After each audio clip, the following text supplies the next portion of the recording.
First things first, any new estate, they suck for investment. Seriously, do not buy in these areas. Please, I promise to God, they are the worst possible areas you can buy in. I would probably rather buy an investment overseas before buying one of these. They are absolutely terrible. Hopeless, literally absolutely hopeless. Now, this is a lot of them, but it's not exclusive to them. In the west, Trigonina, Tarneit, Hoppers Crossing, Wyndham Vale, Manor Lakes, Point Cook, do not touch any of them. In the kind of northwest, Hillside, Diggers Rest, Sunbury. In the north, Craigieburn, Roxburgh Park, Mickleham, Mernda, Doreen, or Doreen if you want me to say it like that. In the sort of Mornington, southeast kind of way, Clyde Officer, Botanic Ridge, Junction Village, Pakenham. What's funny? I even know experienced buyers agents who I'm seeing recommending properties in Roxburgh Park for $800,000. And, you can buy in Heidelberg Heights, Heidelberg West, Sunshine, Braybrook for the same price. It's within 15 k's of CBD in existing estates where there's good equity value and the suburbs are going through urban renewal, to give you an idea. And there's buyers agents who are experienced, who I actually know of. I'm not friends with them, but I know of them recommending that. And I've seen even people call me up whilst they're buying in those areas saying that he told me to buy here. And I tell them, you need to sack that guy immediately.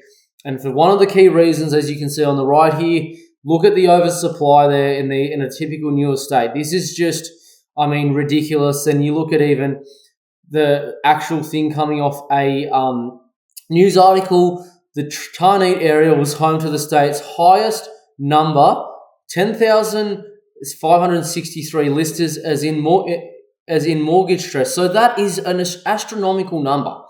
What do you think is going to happen when things come off the wheel here? Like, seriously, look at all the supply.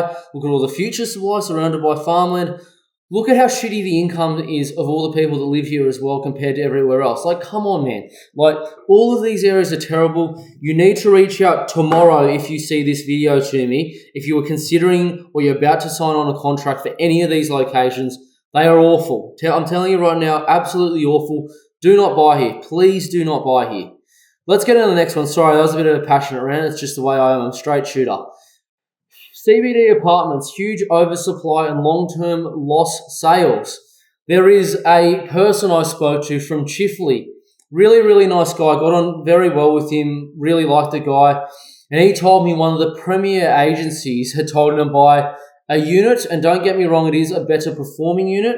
But in a inner southeastern suburb, where he spent, it was around 800 and something thousand. I think it was 860 or 870,000 on it back in 2018. It's worth almost the same number today. It's worth like $900,000. And I'm like, you actually listened to buy an apartment when you could have bought in like Footscray or like even probably Yarraville at the same time, a detached house that historically has done nearly 10% growth, and you said yes.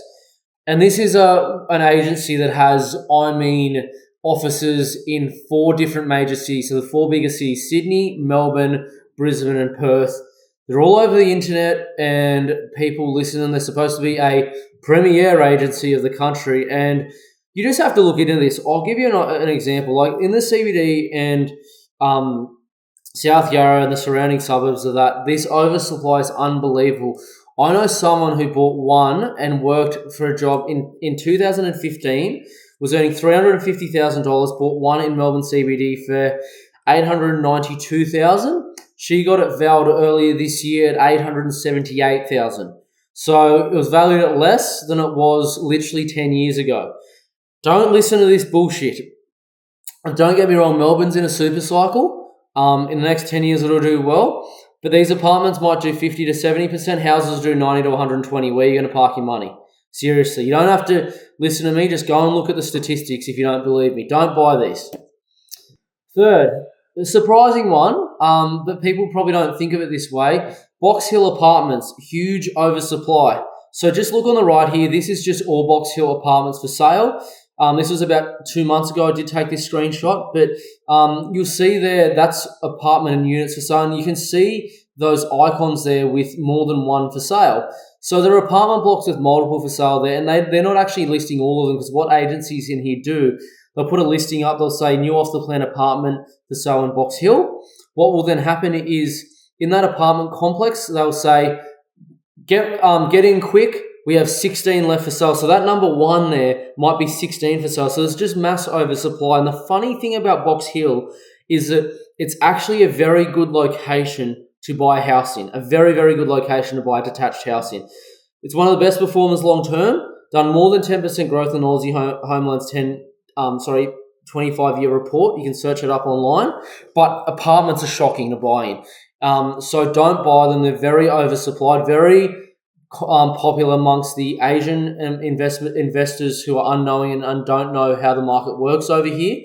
So if that's you looking to buy a Box Hill apartment, don't do it. You need to reach out. Do not fall for the shit of these developers and these sales agents. They do not know what capital growth is. They're not going to be a good performer here. But if you buy a house here, it'll be an exceptional performer. Done nothing for 7 to 10 years. One of the best performing long-term suburbs. So that's the contrast between both of them. That's Box Hill. Let's get into another one. And it's a popular region among a lot of people, but I don't know why anyone buys here, and that's Melton. Look, I could name 50 reasons why. There's so much supply around it, surrounded by literally farmland, acres and acres and acres and acres of it. There's 20 years worth of supply near here, to give you an idea. There's very low income demographic. Pretty much every bit of gang violence has something to do with Melton as well. Just, if you don't believe me, just go on a current affair, go on Four Corners, go on anything like that. Just search up crime. Well, Melbourne and Melton will probably be listed somewhere there. But even furthermore, extremely poor income demographics. So if you just look here, and parts of Melton do have public housing, but not as heavy as others. Personal house, that's family, then household income. It's well below the state average, and that number's not increasing enough, in my opinion. Look, this area is not a good area to buy. Filled with investors and first home buyers, funny enough, who don't want to even live in the area, which it's okay not to want to live in the area you buy, don't get me wrong, but this is generally a terrible place to buy. It's not somewhere I would ever buy. Actually, I shouldn't say that. It might be an area I'd buy if we live forever in 100 years.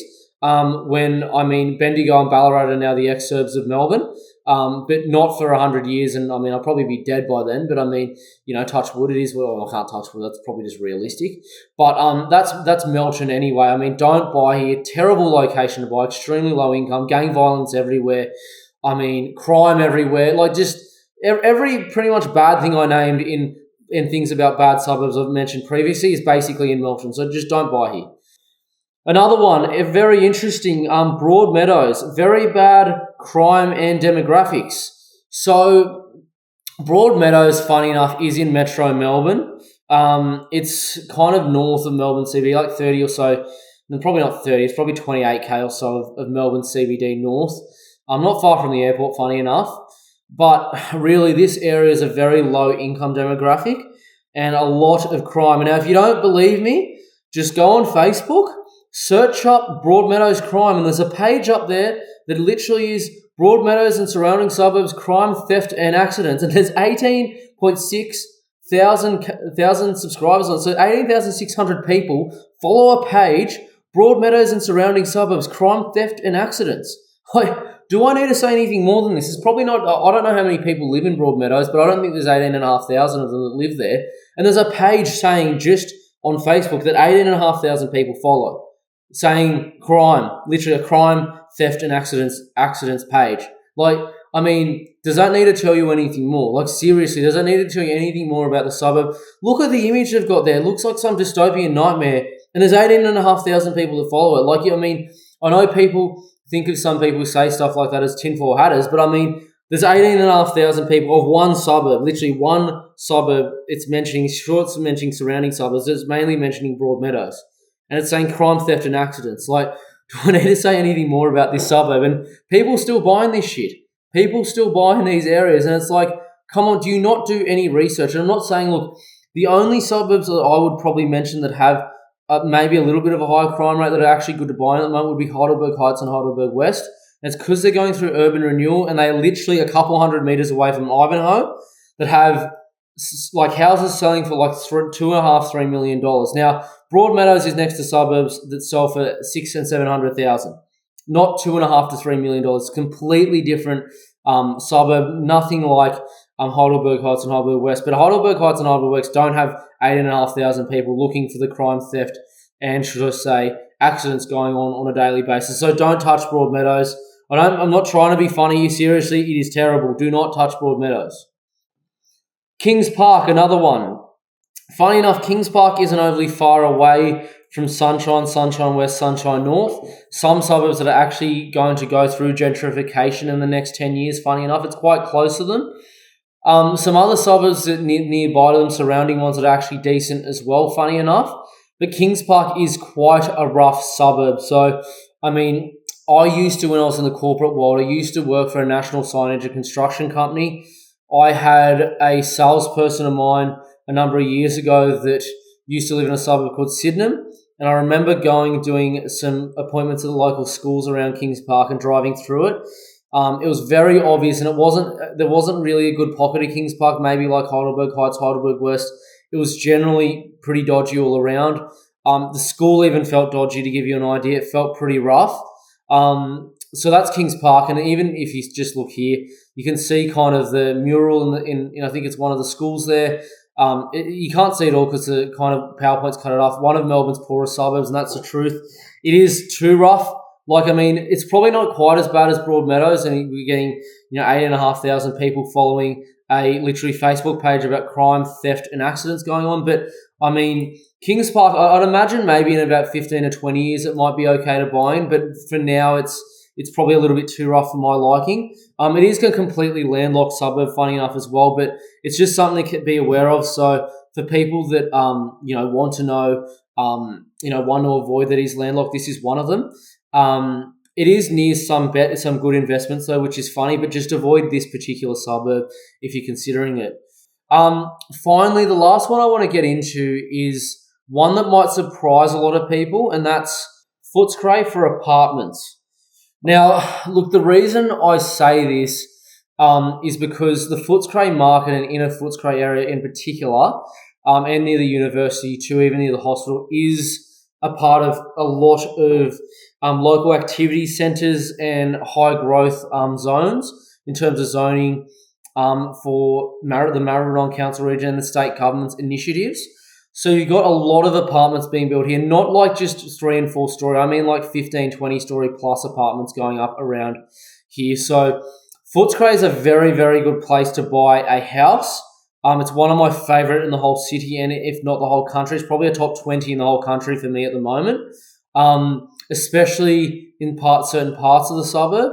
But for apartments, it's terrible because there's so much of them going up. As you can see, similar to Box Hill here, you've got listings here where you can see multiple numbers on them, and some of those will say, just the listing alone will say 20 available, 10 gone. So it might only have one number there, but I mean, they've got, it should more be 10. So there's just massive oversupply of these things. Look, are they going to go up in value? Yes, but they're going to go up so much less than a house. It's not even funny. Yes, you might not have the money for it. And if you don't have the money, let's say you only have 600,000-700,000, you need to reach out to me and I'll take you to Geelong instead, because I'll get you a detached house that will far outperform this, okay? So I'm not excluding you people either. Just reach out and I can help you actually, as a buyer's agent, find a place to actually get you into the right side. I'm not saying you are out of the market and out of good things. Just make sure you consider that, because these are very, very oversupplied at the moment. They're going to continue to be oversupplied in the future as well. So, look, that's my summary of all of basically the areas to avoid. Please do not buy any of these. Do not touch any of these. I'm telling you this out of the goodness of my heart. I'm not trying to, put people off or, piss anyone off by saying any of this. Just don't buy here. Seriously, it's not me trying to hit on, certain things. I know that there's going to be people who probably comment stuff that, I bought in this area and I made 30% growth in the last couple of years. So, well done. What's it going to be for the next 30 years? And all you have to do is look at the history of areas like this, and you'll see exactly what I'm talking about. And it's not going to look very good for you if you go and look at the history of these. So that's my summary of all the areas to avoid in Melbourne.